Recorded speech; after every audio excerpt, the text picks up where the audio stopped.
वणक्कम नमस्कार. Mrs. Ruchira Kambose, former permanent representative of India to United Nations, Mr. Divakar Kambose, Mrs. Kirti Pandyan, Mr. Sai Sharan, Mr. Rishabh Shah, the youngster who is instrumental in organizing this sort of conferences, my dear young friends, I feel really very happy to be amidst you all today, because I know how beautiful, enjoyable the age to which you belong to. Sometimes someone asks me, sir, if God appears before you and then asks you, what is it one thing you want God to give you? I told him, I will ask him, please give me my childhood once again. That is my request, because that is the most enjoyable period in life. இங்கு வந்திருக்கும் பெற்றோர்களுக்கும் ஆசிரியர்களுக்கும் மாணவர்களுக்கும் என்னுடைய மனமார்ந்த வாழ்த்துக்கள். I always feel very happy to be speaking or talking or interacting with the people in their respective mother tongue. But you know, in the conferences, you meet different people from different states and different backgrounds, and also people who have different languages as their mother tongue. So you need to interact with in English or Hindi or other languages. Here, my dear youngsters, I am in Tamil Nadu. Tamil is one of the beautiful, ancient, classical language, wonderful language.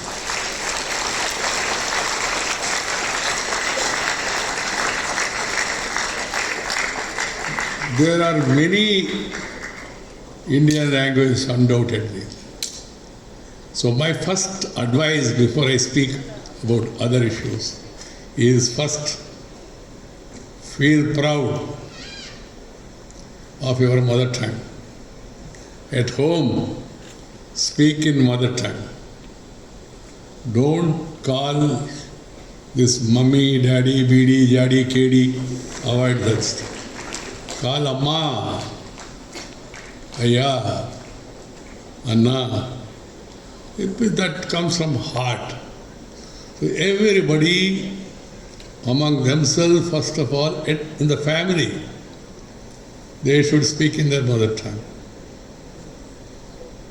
Mother tongue, I always insist on saying 4 things. 1, first, respect mother, who is responsible for the beautiful birth. Mother includes father also. And it's our tradition in this country, we call it as motherland. We never call it as a fatherland. That is the greatness of respect a woman this country, this culture has. Amma.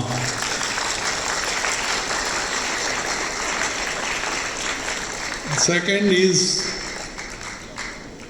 the native place, Janma Bhumi. You feel proud of your village, the place where you were born. And back home, tomorrow you become something great in your own way. But do something back home to your native place. Even if youngsters, some of you may like to go to abroad Of course, now they want to come back thanks to Mr. Trump. I'm really very happy that our boys and girls, they'll all come back here and then useful for the society. If you want to go also, go, no problem. Go, land, earn and return. This is my 3-line advice to all the people who want to go abroad. Go, land, earn and return. Because returning back to our own native place, to our motherland, and spending time with our parents and grandparents, and with these beautiful people in the country, that is the most enjoyable thing in the life.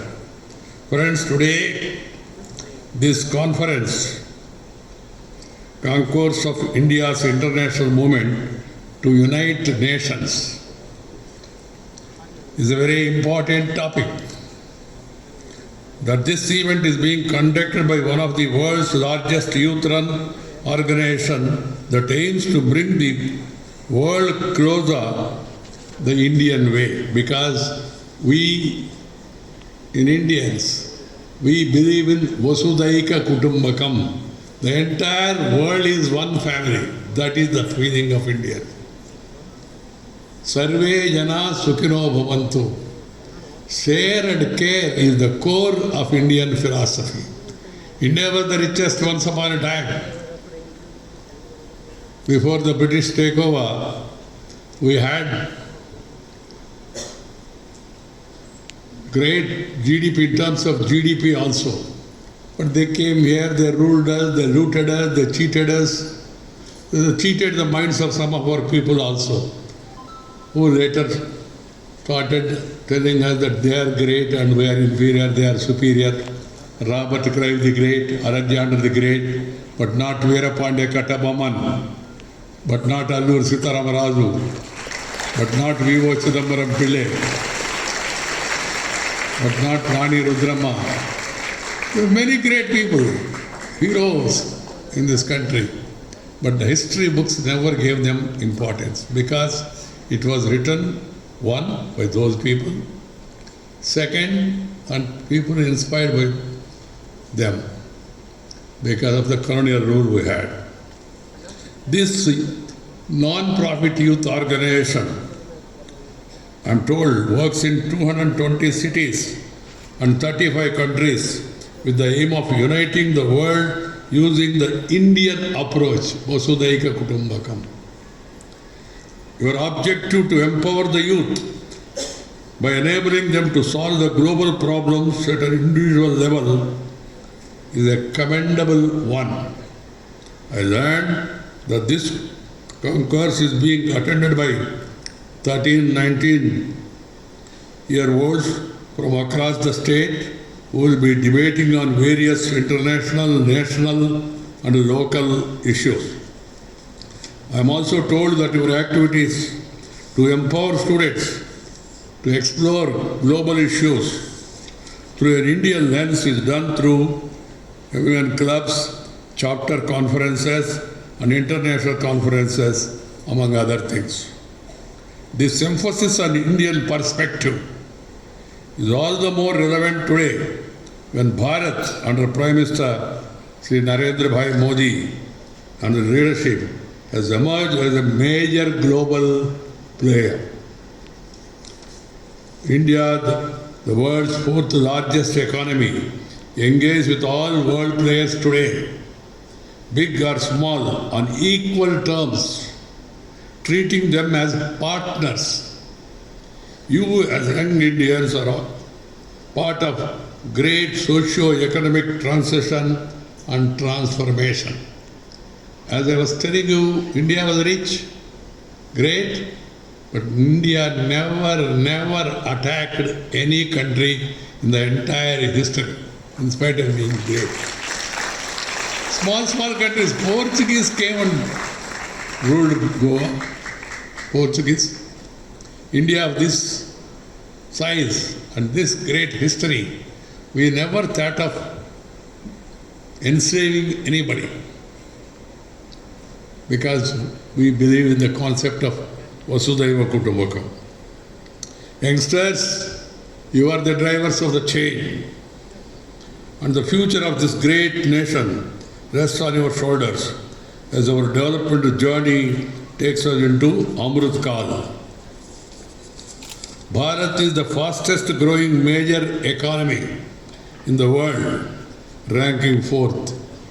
This assumes added significance in our country where 50% of the population is below 30 years of age and more than 65% of the population is under the age of 35 today.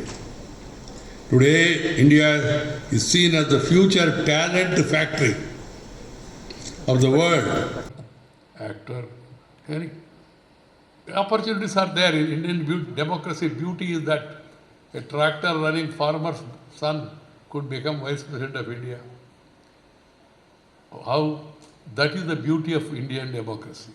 So keep this in mind, always try to work hard and then discipline. Discipline not for the sake of others. And I also have small advice. Get up early, rise with the sun. Sun, not the sun symbol, sun. Interconnected world faces today include like climate change, poverty, discrimination, social here and there, prejudices, and inequality do not have any borders. Therefore, we should strive even harder to ensure that our actions, big or small, have the power to make a difference for beyond our local communities. Who is a global citizen?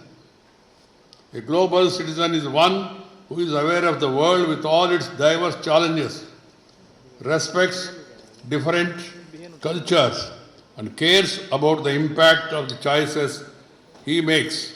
Being a global citizen means standing up for fairness, embracing diversity, and using one's talents to help to create a more just and sustainable world. So I just have one question for you, sir. As you said, books are not supposed to be read, they are supposed to be understood. What one book would you recommend to the youngsters here for their development, sir? Thank you. I advise them, to the students of Chennai, the youngsters, if you are interested, you read the epic Ramayana written by late Rajagopalachari, CR. CR is the greatest intellectual. Chakravartula Rajagopalachari, the first Governor General of India, who hails from this state, I think from Salem, is a great intellectual. He wrote Ramayana in such a beautiful manner. And if one reads Ramayana, understands Ramayana, and then symbolizes Rama as an ideal, he will excel in life. He will be able to face all the challenges also.